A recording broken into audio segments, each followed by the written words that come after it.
guys, I know a lot of people would talk about my no contact video. You guys want to know why am I making a no contact video? It's at the present moment I am not going through that situation. I may not be going through that situation as of right now, but I did have to go through that situation.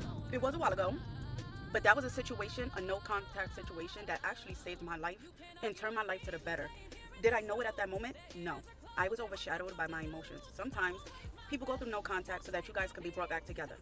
I was going through no contact so that I can think clearly and move forward with my life, because unfortunately we are human, and that's why they always tell us never make permanent decisions when you're feeling temporary emotions, because emotions fluctuate.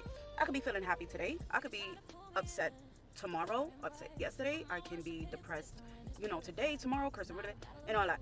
Emotions fluctuate, they're temporary, but decisions that we make, no matter what, we have to deal with. Because though we make the decisions that we make, we cannot change how other people react to our decisions that we make. That's a whole nother topic for a whole nother day.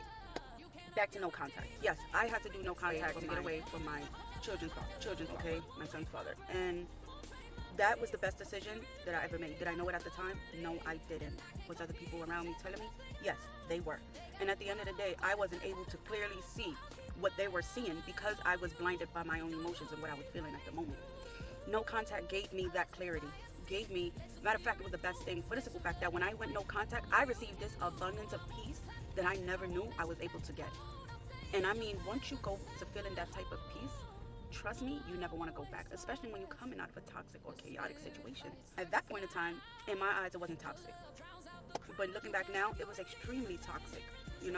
And in order for me to actually see that for what it was, I had to pull myself out of the situation to see, like, oh wow, like, I can't believe I allowed that to happen. I can't believe I put up with that. Like, I see what other people were talking about now, but before I was not able to see it, unfortunately. And that's the power of no contact. Is it hard? Extremely. You have to be mentally ready for that. You have to be emotionally ready for that. You have to be disciplined. And at that time, I wasn't none of those. But I made it my business that no matter how much they called, no matter how much sorries I received, I had to stand strong, not only for me, but for my kids. And that's what actually gave me the strength that I needed, was my kids. Because if I was feeling this, I know that my children was feeling every emotion that I was feeling. And they didn't deserve that. They didn't have to be here at the end of the day.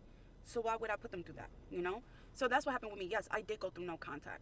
And it worked out in my favor. Did he come back? Of course he did. Till this day, the worst decision was our divorce. I would never do it. But let me tell you something. It was his worst decision, but it was my best one.